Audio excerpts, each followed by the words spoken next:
Tous les gourmets vous le diront.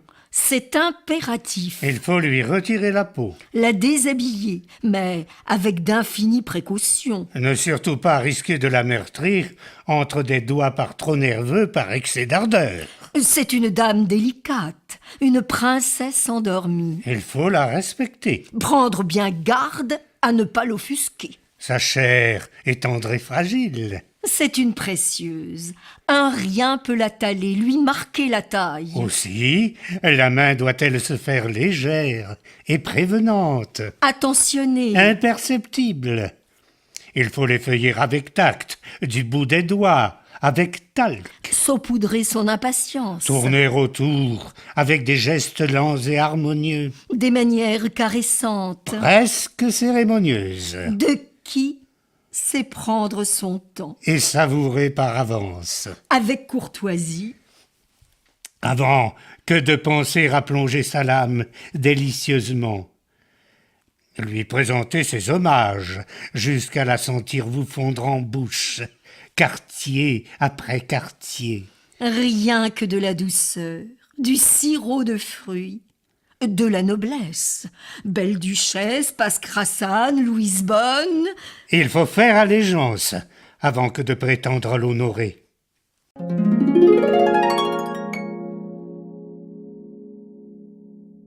En tenue d'apparat, armé d'une fourchette et d'un couteau, de préférence en argent, dans le léger creux d'une assiette à dessert. Cette petite alcôve de porcelaine que les années auront rendue crémeuse, le vernis finement craquelé comme une résille, À la fin du repas, religieusement, juste avant le café, très fort et un peu amer. et puis le digestif, ce cognac brûlant qui viendra réveiller le souvenir de la belle, ses arômes pleins et sucrés.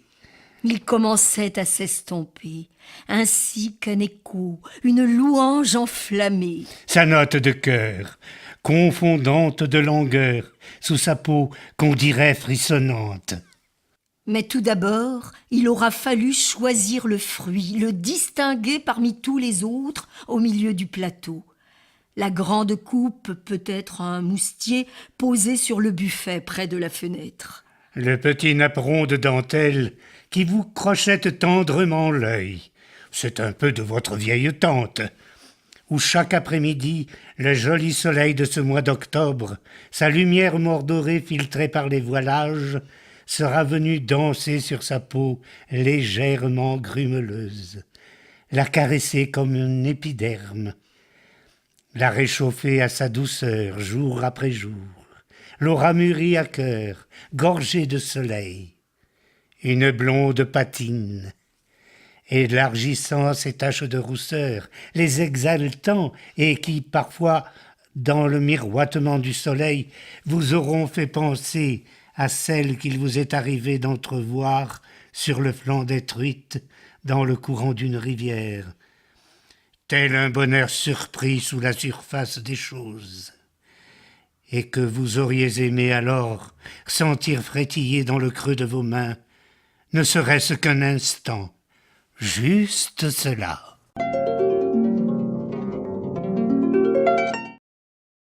Depuis le dimanche précédent, bien des fois vous vous seriez approché à pas de loup de ce pot de confiture encore en branche.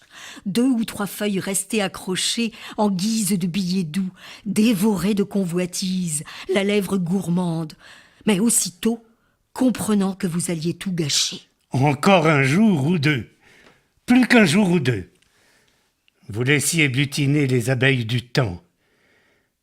Peut-être avec un livre pour tromper la faim, enfoncé dans le canapé, mais n'en finissant pas de passer la tête par la fenêtre ouverte d'un mot.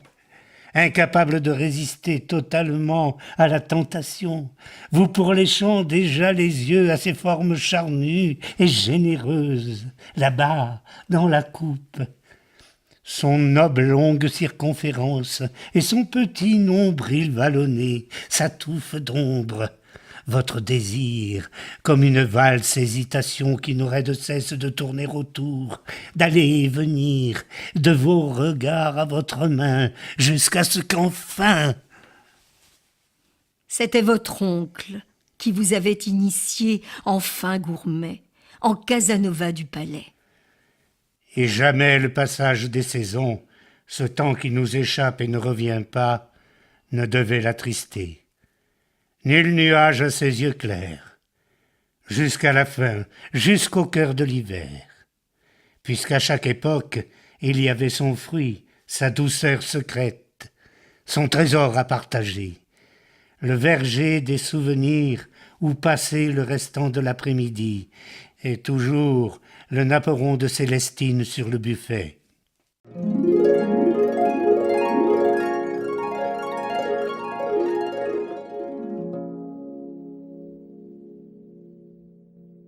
Mais tout cela ne serait rien, ne compterait de rien, si vous n'aviez pas un jour croqué à même le fruit, tout juste cueilli à la branche, encore un peu vert, pas même lavé, et sans prendre la peine de le peler, le dénuder. Si vous n'y aviez mis la patte, sans délicatesse aucune, troussé goulûment en vrai sauvage, dans le feu de la jeunesse, l'impétuosité et la gaucherie, à la hussarde, sans savoir-faire ni éducation, avec rugosité, dans l'impatience et la goujaterie de celui qui ignore le raffinement des plaisirs retardés, incapable de se retenir. Si vous n'aviez pas, une première fois, senti se déchirer cette peau un peu trop épaisse sous la langue, grossière et rêche, qu'on dirait une croûte, une carapace, et qui semblait n'avoir été là qu'à la seule fin de mieux dissimuler et peut-être protéger toute cette douceur par en dessous. Cette tendresse que vous ne soupçonniez même pas, et qui soudain vous avait submergé et emporté, ce goût de sucre sur les lèvres plein la frimousse, ce miel à vos doigts que vous ignoriez, cette presque douleur de bien-être, ce sucré salé, mais avec aussi juste sous la peau du fruit comme une sorte de petit gravillon enquisté, cet agglomérat pierreux ou plutôt sableux qui vous était venu sous la dent.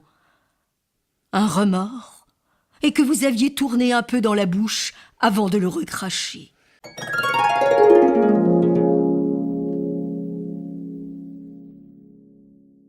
Bien des fois vous y aviez songé, et y songeriez encore, lorsqu'une fille fondait au creux de vos bras, la rivière de ses cheveux, dans sa petite alcôve de soie, son joli déshabillé, sous la douce et chaude lumière d'un bougeoir éclairé, chaque grain de la peau de ses bras, de ses jambes, de sa nuque, comme autant de promesses de douceurs à venir, de délices qui vous liquéfiaient presque le cœur, et les petites abeilles, de nouveau, qui bourdonnaient à vos tempes, jusqu'à l'extrémité de vos doigts.